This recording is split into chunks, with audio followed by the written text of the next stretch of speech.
Good day, viewer. You're most welcome to the NILE CAST on Westnile Television, where we give you the daily news bulletins of the day. Every day, my name is Okumiringa Christine. Before we dive into any of the stories, let's first have a look at the news making headlines. In the headlines today, municipality authorities under spotlight over poor management of garbage. All of us should come together and we handle it right up from the household. Presidential pledge delivered to cattle rustler victims in Gulu City. I'm so happy and grateful, especially to His Excellency the President of Uganda.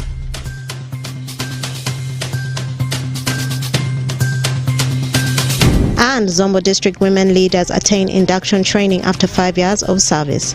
This and more in the NILE CAST News Bulletin.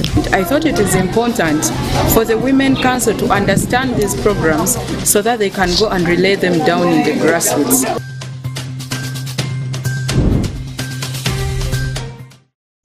A very warm welcome to you, viewer, to the Westnile Television and NILE CAST. Let's dive straight into the stories that made headlines throughout the day. Residents of Nebi municipality have expressed their disappointment over the mismanagement of garbage, as the municipality has taken long to carry waste from the designated garbage points, which has affected their businesses and health. Nebi municipality is a center of business which attracts travelers from different parts of the West Nile region, that is to say the Democratic Republic of Congo and the central Uganda, but authorities have come on spotlight over poor management of garbage in the town. Alfred Jawok reports. Residents of Nebi municipality have expressed their disappointment over the high stench emanating from the huge amounts of garbage around business premises like hotels and bamboo selling points near Nebi main market. Some vendors say the municipal council has taken long to carry waste away from designated garbage points, which is affecting their businesses and health. Speaking to our reporter this morning, the vendors say their businesses are hampered, especially during the onset of the rainy season, and they are discouraged by the stench emanating from the nearby garbage spots.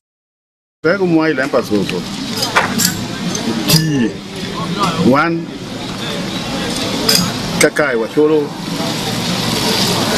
dogang mandoke so biju oil iwaga ken ga mo bedi ye en peg mo wan wa bon wangu wa kenini ni ko weju pa donc en la rengo ti badi na kama junge ne ka kai ka so jumi ko ka bedu kamange donc so kape wa wan erak donc ju konje iwa ya kare madano bedi ja pare racha e ngoro mo gojo oil so ka ken vraiment gemana ra mo kompinya na yeli rati pa pinya na indu na ndeni Sundu wan ulor ke wate peko ne maraje tie achiel paso so majo oingeto keto bo ng'iyo piny mokuok ng'iringo nyo saa moko kende nyo corona ko wigena le nyu makwa o wigi ke wote peko malin peko mon wang pa kioni. In response, Geoffrey Ngiriker, Mayor Nebi municipality, confirmed that they are trying to maintain garbage amidst challenges of logistics. He added that there is a challenge of the only vehicle which broke down 2 weeks ago, and it has caused delays to collect garbage within the municipality. Garbage management is not an easy thing. It is something that all of us should come together and we handle it right up from the household where it is generated, and then again right up from the garden where you plan to have your garbage. And in that we are trying all our possible ways to see that we reduce on garbage in our municipality. At the moment, our only old tractor is damaged, but I want to thank the district. We are in coordination together with our district officials. Whenever we request them for assistance through their lorry tippers, they are able to support us. In some 2 weeks again, we ferried all the garbage within the town to our primary Waste Management Center, which is in Jagi, about 5 kilometers from here. And then now we have started generating another one. And there are still some disturbing people that they don't want to put their garbage in a place that we are able to collect, even using our wheelbarrows. We have already acquired some wheelbarrows which are used by our sweepers. Those are the things, if you put them in front of your place, particularly within the central business town here, they would be in position to ferry them to the secondary garbage center, which is near to the market. When you come there near to the market and you get the garbage is not so big, don't make an alarm. That one, we can't be ferrying this garbage to Jagi, which is 5 kilometers, when it is half a ton, or when it cannot fill our vehicle.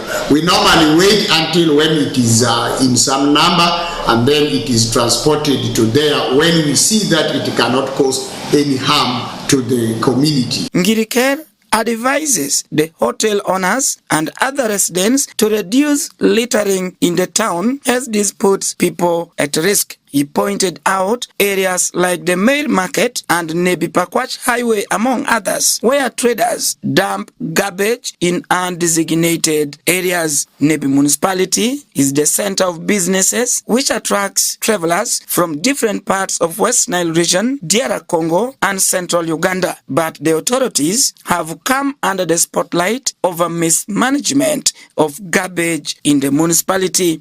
Alfred Jawok, Westnile TV, NILE CAST. And more in our stories. Minister of State for Northern Uganda, Honorable Kuruchin Grace Freedom, has delivered a consignment of 1,444 iron sheets to Karamojong cattle rustler victims in Kitgum and Agago district. The iron sheets were part of the presidential pledge to support the victims during his recent meeting with the leaders from Acholi sub-region. Stephen Okello from Gulu reports. Kuruchin, who was joined by the State Minister for Economic Monitoring, urged local to desist from selling the iron sheets and put permanent structures to protect them from the cattle rustlers. To commission iron sheets to the households that were burnt by the cattle rustlers. In Agago district so far we have 40 households, and the 40 households, each one of them is going to get 30 iron sheets to help roof their houses. And I have done this on behalf of His Excellency the President, for his compassion, who instructed me to do this.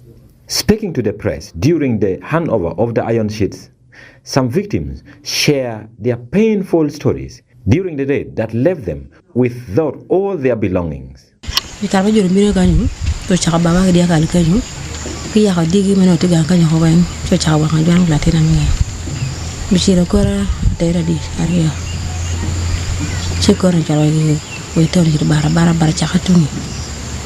Elizabeth Akelo, whose son was gunned down by the suspected Karamojong rustlers before burning down her house with all her belongings, says the iron sheets is a sign of goodwill that government has shown to the victims.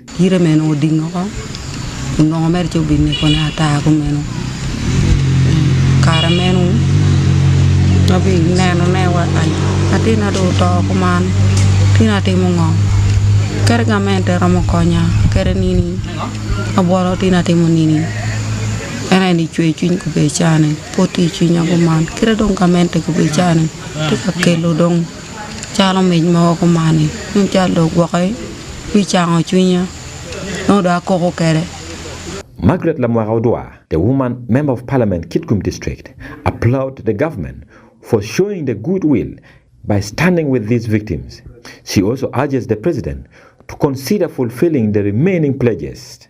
At least this is the actions that the president has kept his words, and the minister for Northern Uganda had also followed the instructions given by the president that my people should receive the iron sheets. I'm so happy and grateful, especially to His Excellency the President of Uganda. James Nabinson Kidega, the RDC Agago district, says since the presidential directive in June, the rate of cattle rustling attack has gone down and the locals have started slowly settling back to their homes. 2 months now, there's no animal that have gone to Kotidu. There's no any animal taken by Kejong, apart from few goats that we are fighting. And also we have found out that amongst us, we also have the Kejong bee, which are our own children. So we are dealing with this one. It is good that no killing, and I promise the people of Agago and people of Uganda and Acholi that this thing will, it is going to end immediately. During his meeting with the leaders from Acholi sub-region in June at Baralege, President Yoweri Kaguta Museveni has directed UPDF to enhance deployment of UPDF personnel along the affected areas and ordered for the recruitment of local youth from the affected area into the UPDF. Stephen Okello for Westnile Television, NILE CAST. And more in our stories this evening, women in Zombo district have raised their concerns over the increasing gender inequality in government programs within the district. Speaking during an induction training for Zombo District Council League at Zombo District Hall, Zombo District Woman Member of Parliament Esther Afoyo-Chan encouraged the women to take part in both leadership and government programs in the district. Alfred Jawok reports. Women in Zombo district have raised their voices over increasing gender inequality in government programs within the district. While speaking during an induction training for Zombo District Women Council League leaders at Zombo District Hall this afternoon, Grace Olero, Vice Chairperson Zombo District Council, said the real meaning of gender equality in Zombo District has not been achieved since some women are still excluded in some government programs. She urged the leaders to engage more women in government programs like Parish Development Model, Emyoga, Uganda Women Entrepreneurship Program, among others. Women leaders, I know government of Uganda love us. Government does not miss women in every government programs. We have many government programs, at least some percentage is being given for women. But concerning the PDM, I personally have seen that the percentage allocated for women is not enough. If only half of the percentage, that is 100%, if only the 50% would be given for women, it could have been better. Because when you move to these communities, most burden in the community is left entirely for women. And on top of that, following our culture, women do not own land, but they are to till the land which does not belong to them. When these women receive this PDM money, they are forced to go and either buy land or rent, and yet the money is meager. And when you move to these households in our community, you will find that many households are headed by women, and this money to me is meager, and the percentage given to women is not enough. According to Tracy Masendi, Vice Chairperson Women League Zombo District Council, said women leadership in Zombo District have worked for 5 years when they have not been trained on their roles and responsibilities as women leaders. As Chairperson Women Council, this meeting I've seen has been productive because at the beginning we were not even oriented since the elections. It's now over 5 years. Our term of office has even expired, except that Electoral Commission has held up elections. That's why we are still here. The women had not known what they are supposed to do. Nobody took them on under some orientation. So today, the women have got the right thing they were supposed to do. It's not late yet. We are still working. So I'm sure from today, work is going to go on well, and they are going back when they are satisfied. Samuel Ochake, Zombo District Community Development Officer, one of the facilitators, cautioned some women who divert parish development model funds to luxurious lifestyles. In the meantime, Zombo District Woman Member of Parliament, Esther Afoyo-Chan, encouraged the women to take part in both leadership and government programs in the district. Today I've decided to have a meeting with the Women Council because ever since they were elected, they have not been inducted. But more so, there are so many government programs going on that they need to monitor at the grassroots level. I thought it was important for us to meet as the Women Council so that we educate each other on the different programs that are taking place. Government is putting a lot of money in these projects and targeting women especially. As a woman member of parliament, I thought it is important for the Women Council to understand these programs so that they can go and relay them down in the grassroots. The 3 days induction training, which commenced today, will end on Wednesday this week at Zombo District Council Hall. Alfred Jawok, Westnile TV, NILE CAST.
And with that, viewer, we've come to the end of the NILE Cast on Westnile Television. Thank you for being with us from the beginning of the NILE Cast to the end of the NILE Cast, only on Westnile Television. Please stay tuned to the rest of the subsequent programs that may follow. My name is Okumuringa Christine. Have a good day.